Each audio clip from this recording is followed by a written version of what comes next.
پوښتنه دې حل شوه؟ هو مننه استاده. هیله کوم ښه شوه چې پوښتنه دې حل شوه.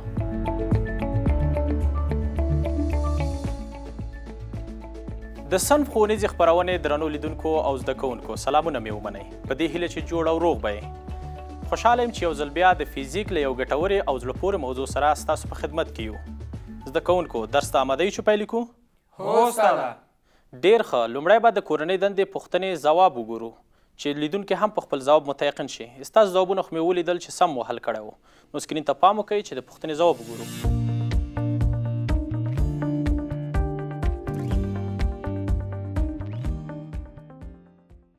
دا و د کورنۍ دندې د پوښتنې ځواب. ډاډه یم چې تاسو هم همداسې حل کړی دی. اوس باید نننی درس پیل کړو. د درس عنوان د ساده رقاصۍ سیستم. هو او هغه موضوع چې نن زده کوو په ګډه به یې په سکرین وګورو. د زده کړې موخې. زده کوونکي به د درس تر پایه وکولی شي چې د ساده رقاصۍ سیستم تعریف کړي او اساسي اصول یې توضیح کړي. د ساده رقاصۍ د اوږدوالي، جاذبې تعجیل او پیریود ترمنځ اړیکې تشریح کړي. د ساده رقاصۍ خطي او زاویوي فریکونسي محاسبه او تحلیل کړي. د ساده رقاصۍ سیستم د کارېدو عملي ځایونه وپیژني. درون لیدونکو ښایي پوښتنه در سره پیدا شي چې ساده رقاصه څه ده او موږ ته ولې دومره مهمه ده؟ آیا تر اوسه مو د پخواني ساعتونو جوړښت ته پام کړی دی؟ هغه رقاصه چې د پخواني ساعتونو په منځ کې منظم حرکتونه کوي د ساده رقاصې یو ډول دی. دا سیستم نه یوازې په ساعتونو کې بلکې په علمي څېړنو کې او همداسې په ورځني ټکنالوژۍ کې په ډېرو وسایلو کې کارول کیږي. زده کوونکو ساده رقاصه هغه فزیکي سیستم دی چې په هغه کې یو تار د یو ثابت نقطې څخه راځوړند وي او د هغې سر پورې یو نقطوي کتله تړل شوې وي چې بیا دا کتله د یو ثابت ټکي شاوخوا اهتزاز کوي. دا سیستم په کلاسیک فزیک کې د اهتزاز یو څرګند مثال دی. په تیر درسونو کې مو په ساده رقاصه کې بیرته ګرځونکې قوه ویلې وه. څوک به راته ووایي چې بیرته ګرځونکې قوه څه ده؟ هو استاده. بیرته ګرځونکې قوه هغه قوه ده چې اهتزاز کوونکی جسم بیرته خپل پخواني حالت ته راګرځوي. بیرته ګرځونکې قوه د وزن قوې له افقي مرکبې څخه ده چې د کتلې د ځمکې جاذبې له تعجیل او د زاویوي ساین له ضرب څخه په لاس راځي. ډېر ښه، آفرین. اوس به په ساده رقاصۍ کې په پیریود، خطي فریکونسي او زاویوي فریکونسي باندې خبرې وکړو. خو تر هغه مخکې یو پوښتنه لرم. کایهان به راته ووایي چې د ځمکې د جاذبې تعجیل څومره دی؟ استاده، کله چې جسمونه پرېږدو د ځمکې پر لور حرکت کوي. دا ځکه چې ځمکه پر جسم عمل کوي او جسم خپل ځان ته راکاږي چې د همدې قوې په پایله کې جسم یو تعجیل غوره کوي چې د ځمکې د جاذبې تعجیل په نوم یادیږي او د ځمکې په سطح یې مقدار 9.8 متر پر ثانیه دی. یعنی هغه جسم چې سقوط کوي سرعت یې په هره ثانیه کې 9.8 متر پر ثانیه کې زیاتیږي. آفرین کایهان جانه. نو اوس راځئ چې د ساده رقاصۍ سیستم سره بلد شو او په دوام به یې پیریود هم ووایو. سکرین ته پام وکړئ. دا د ساده رقاصۍ سیستم دی چې په دې کې یو جسم د ام کتلې سره د اتکا د ټکي څخه راځوړند شوی دی او دا هم د تعادل د ټکي موقعیت دی چې کله په جسم باندې قوه ورده شي نو جسم ښي او چپ لوري ته حرکت کوي. اوس به نو زیار راته ووایي چې په کتلې فنر سیستم کې مو پیریود د کوم کمیتونو او د کوم فورمول څخه په لاس راوړه؟ استاده، په کتله فنر سیستم کې پیریود د فنر ثابت او د کتلې په نظر کې نیولو سره او د کتله فنر پیریود مو له ټي مساوي کیږي 2 جذر ام پر ک رابطې څخه په لاس راوړی یو. ډېر ښه. که وغواړو د ساده رقاصۍ پیریود چې د یو بشپړ اهتزاز وخت ته ویل کیږي پیدا کړو نو په د ساده رقاصۍ د تار اوږدوالی او د ځمکې د جاذبې تعجیل په نظر کې نیسو. اوس راځئ چې وګورو چې د ساده رقاصۍ پیریود له کوم فورمول څخه لاسته راځي. که په پوښتنه کې د تار اوږدوالی او د ځمکې د جاذبې تعجیل راکول شوی وي او وغواړئ د دې سیستم پیریود پیدا کړو نو د دې فورمول څخه کار اخلو.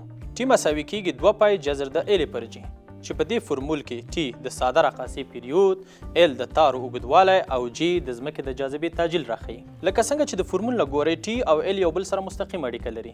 یعنې څومره چې د تار اوږدوالی ډېر وي پیریود به یې ډېر وي او همداسې ټي او جي یو بل سره معکوس اړیکه لري. یعنې څومره چې د ځمکې د جاذبې تعجیل ډېر وي هماغونه به پیریود لږ وي. ګران لیدونکو، د ساده رقاصۍ خطي فریکونسي د وخت په واحد کې د بشپړ اهتزازونو شمېر ته وایي.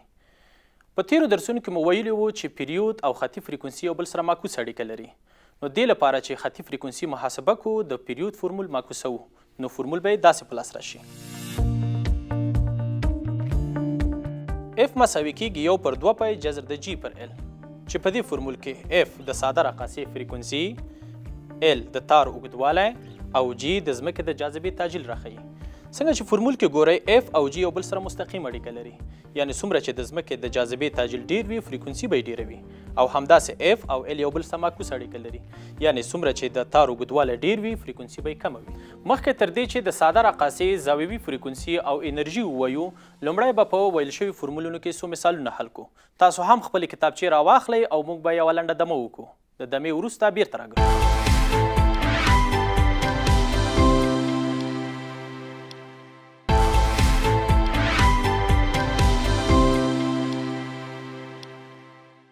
درنو لیدونکو او خوږو زده کوونکو، د خپرونې دوام ته ښه راغلاست. تر دمې مخکې مو د پیریود او فریکونسي فورمولونه وویل. اوس به پکې څو پوښتنې حل کړو. تاسو آماده یې؟ هو استاد آماده یو. ډېر ښه. نو لومړی مثال په سکرین ګورو.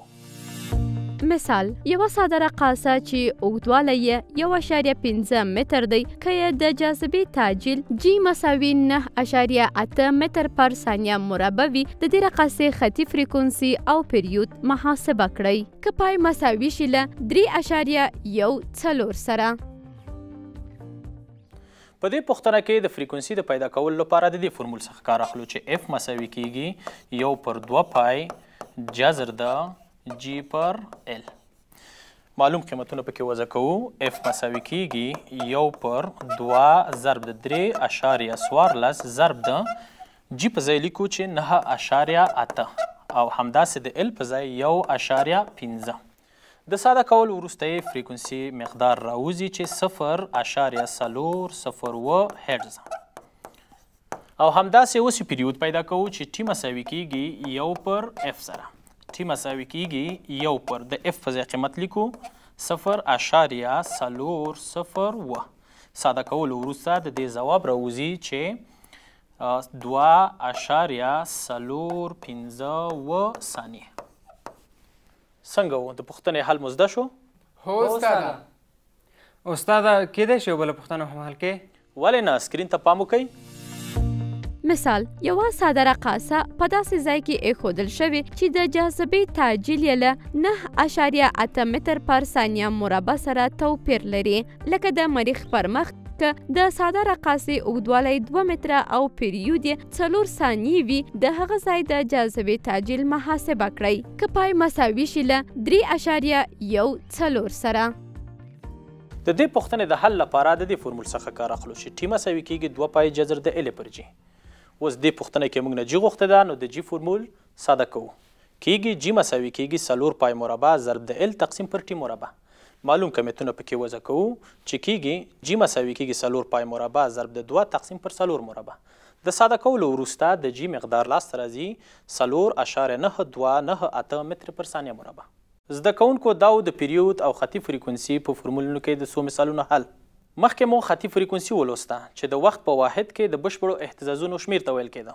اوس به د دې سیستم زاویوي فریکونسي مطالعه کوو. زاویوي فریکونسي د وخت په واحد کې د زاویې بدلون ته وایي، او په نوساني حرکتونو کې د ساده رقاصې زاویوي سرعت راښیي چې د دې فورمول څخه لاسته راځي. اومیګا مساوي کیږي جذر د جی پر ال، چې دلته اومیګا زاویوي فریکونسي یا زاویوي سرعت راښیي چې واحد رادیان پر ثانیه ده.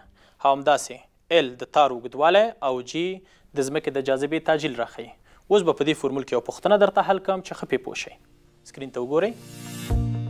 مثال، د یوې ساده رقاصې د تار اوږدوالی 0.5 متره دی. که د جاذبې تعجیل 9.8 متر پر ثانیه مربع وي، زاویوي فریکونسي یې محاسبه کړئ. د دې پوښتنې د حل لپاره فورمول لرو چې اومیګا مساوي کیږي جذر د جی پر ال. معلوم قیمتونه پکې وضع کوو. اومیګا مساوي کیږي جذر د جی په ځای لیکو 9.8 تقسیم پر د ال په ځای 0.15. د ساده کولو وروسته د دې ځواب راوځي اومیګا مساوي کیږي 4.022 رادیان پر ثانیه.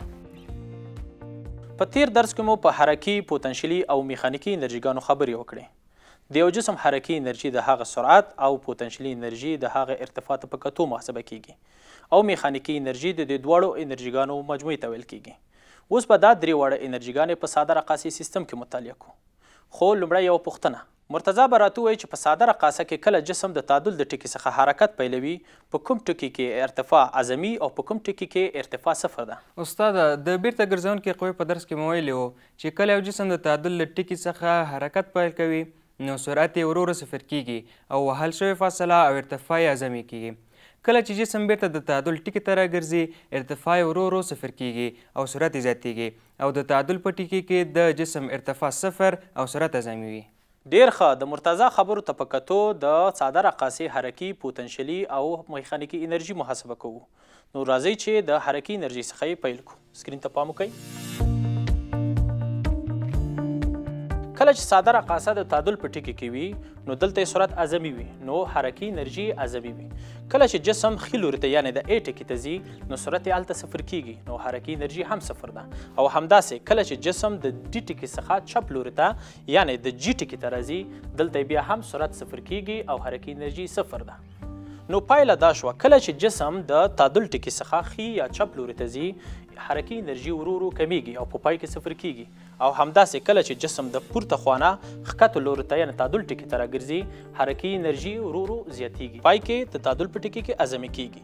کو غواړو دا انرژي پیدا کړو نو د دې فورمول څخه کار اخلو. ای کا مساوي کیږي 1/2 mv مربع چې په دې فورمول کې ای کا د دې سیستم حرکي انرژي، ام کتله او وی د جسم سرعت راښيي. استاد کله چې جسم له ډي ټکي څخه حرکت کوي او حرکي انرژي کمه شي د پوتنشل انرژي هم کمیږي؟ نه مرتضی جانه، کله چې حرکي انرژي د یو جسم زیاته شي پوتنشلي انرژي کمیږي په دې چې د دې دواړو مجموعه ثابته ده.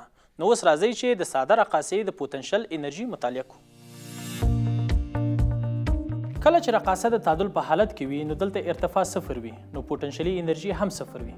کله چې رقاصه ښي لوري ته یعنې د ا ټکي ته حرکت کوي ارتفاع اعظمي کیږي، پوتنشلي انرژي هم ورسره اعظمي کیږي. همداسې کله چې رقاصه چپ لوري ته حرکت کوي یعنې د جي ټکي ته رارسیږي دلته بیا هم ارتفاع اعظمي کیږي او د پوتنشل انرژي هم اعظمي ده. نو دې نه دا پیل اخلو کله چې جسم د تعادل ټکي څخه ښي یا چپ لوري ته ځي د پوتنشلي انرژي ډیریږي او کله چې د چپ او ښي لوري نه بیرته تعادل ټکي ته راګرځي پوتنشلي انرژي کمیږي او صفر کیږي. د دې انرژي د پیدا کولو لپاره د دې فورمول څخه کار اخلو چې ای پی مساوي کیږي ام ضرب د جي ضرب د اچ چې په دې فورمول کې ای پی د دې سیستم پوتنشلي انرژي، ام کتله، جي د ځمکې د جاذبې تعجیل او اچ ارتفاع راښيي. آیا ستاسو په یاد دی چې میخانیکي انرژي څنګه محاسبه کېده؟ د ساده رقاصې سیستم د میخانیکي انرژي د حرکي او پوتنشلي انرژي مجموعه ده. که انرژي کې ضایعات نه وي نو اندازه یې ثابته ده. بیخي سم ځواب. نو اوس ځو د ساده رقاصې د انرژي په فورمولونو کې څو مثالونه حلوو. خو لومړی یوه دمه کوو. درنو لیدونکو اوس یوه لنډه دمه کوو، بیرته راګرځو. له موږ سره اوسئ.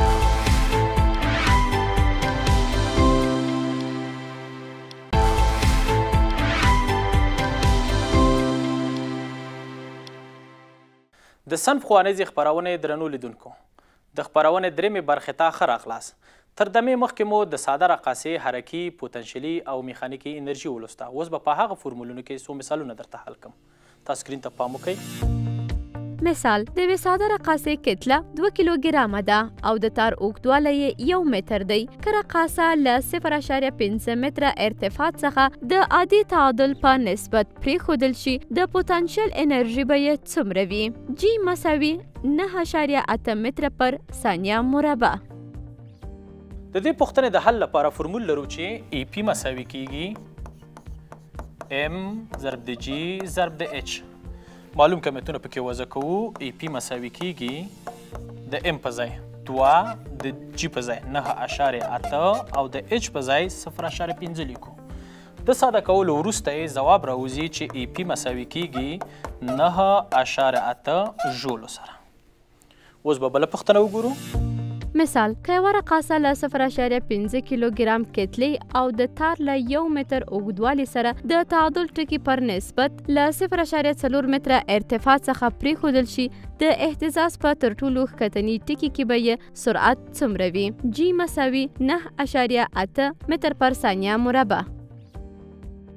دا چې په تعادل ټکي کې او په امپلیتود ټکي کې حرکي او پوتنشلي انرژیګان یو بل سره مساوي کیږي نو لیکو چې ای پی مساوي کیږي د ای کا سره. فورمولونه لیکو چې ام ضرب د جي ضرب د اچ مساوي کیږي دا په ځای 1/2 ام ضرب د وی مربع. اوس به معلوم کمیتونه پکې وضع کړو. د ام په ځای 0.5 ضرب د 9.8 ضرب د اچ په ځای لیکو 0.4 مساوي کیږي 1/2 ضرب د ام په ځای لیکو 0.5 ضرب د وی مربع. د ساده کولو وروسته د وی مقدار راوځي 1.98 متر پر ثانیه سره. درنو لیدونکو دا و د ساده رقاصې د انرژي اړوند څو مثالونو حل. ساده رقاصه د بیلابیلو لاملونو له مخې په بیلابیلو برخو کې کارول کیږي او همداسې د ساده رقاصې څخه د ځمکې د جاذبې د تعجیل د کره اندازه کولو لپاره هم کار اخیستل کیږي او همداسې د ساده رقاصې څخه د دوري حرکتونو یعنی د زلزلې او د دریابونو د څپو د پیژندلو او تحلیل لپاره هم کار اخیستل کیږي. په پخوا وختونو کې د دې سیستم څخه د نجومي او حسماني حرکتونو کې هم کار اخیستل کیده. ښه ګران زده کوونکو د درس موضوعات خو خلاص شول. اوس به د ساده رقاصې اړوند یو فعالیت ترسره کړو. نو تاسو ټول د میز خواته راشئ چې فعالیت ترسره کړو. ګران زده کوونکو په دې فعالیت کې د ساده رقاصې پیریود، خطي فریکونسي او زاویې فریکونسي مطالعه کوو. د دې فعالیت د ترسره کولو لپاره دې وسایلو ته اړتیا لرو. معیاري د ساده رقاصې سټاند، معیاري سټاپ واچ او 100 ګرامه کتله. نو راځئ چې پیل کړو. دا د ساده رقاصې یو سیستم دی چې دې کې د تار اوږدوالی 50 سانتي متره او کتله 100 ګرام په نظر کې نیول شوې ده. زه به دې جسم ته حرکت ورکم او کیهان به سټاپ واچ راواخلي. د حرکت د شروع سره به سټاپ واچ روښانه کړي او کله چې دا جسم خپل 15 بشپړ اهتزازونه پوره کړي سټاپ واچ به ودروي. نو راځئ چې پیل کړو. 1 2 3 4 5. استاده دې رقاصې 15 بشپړ اهتزازونه په 2.22 ثانیو کې سرته ورسول. سمه ده. راځئ چې د دې سیستم اوس پیریود پیدا کړو. څنګه چې پوهیږو د دورونو شمیر 15 او تیر شوی وخت یا د 15 بشپړو اهتزازونو ټول وخت 2.22 ثانیې شو. اوس به موږ د دې پیریود، فریکونسي او زاویوي فریکونسي پیدا کړو. د پیریود فرمول لرو چې ټي مساوي کیږي ټي پر ان. ټي مساوي کیږي د ټي په ځای لیکو چې 2.22 تقسیم پر د ان په ځای 15. د دې د ساده کولو وروسته د دې ځواب راوځي 1.44 ثانیې. همداسې که اوس وغواړو فریکونسي پیدا کړو نو فریکونسي مساوي کیږي 1 پر ټي. اف مساوي کیږي 1 پر د ټي په ځای 1.44 چې دلته اف مساوي کیږي دا چې ساده کې ځواب راځي 0.9 هرتز.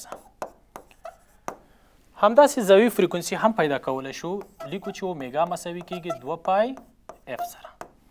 اوس اومیګا مساوي کیږي 2 په خپله ضرب ده. د پای په ځای لیکو 3.14 ضرب ده. د اف په ځای 0.9. د ساده کولو وروسته یې ځواب لاسته راځي 4.33 رادیان پر ثانیه. تاسو په تجربه کې ولیدل چې د ساده رقاصې پیریود 1.44 ثانیې لاسته راغی. اوس به د ساده رقاصې د پیریود فرمول څخه کار واخلو او وګورو چې په تیوري کې د دې قیمت څومره راځي او دا د تجربې سره څومره توپیر لري. موږ فرمول لرو چې ټي مساوي کیږي 2 پای جذر د ال پر جي. ټي مساوي کیږي 2 ضرب د 3.14 ضرب ده. ال خو تار 50 سانتي متره و نو د هغې په ځای لیکو 0.5 متره تقسیم پر د جي په ځای 9.81 چې د ساده کولو وروسته د دې ځواب به 1.01 ثانیې لاسته راشي.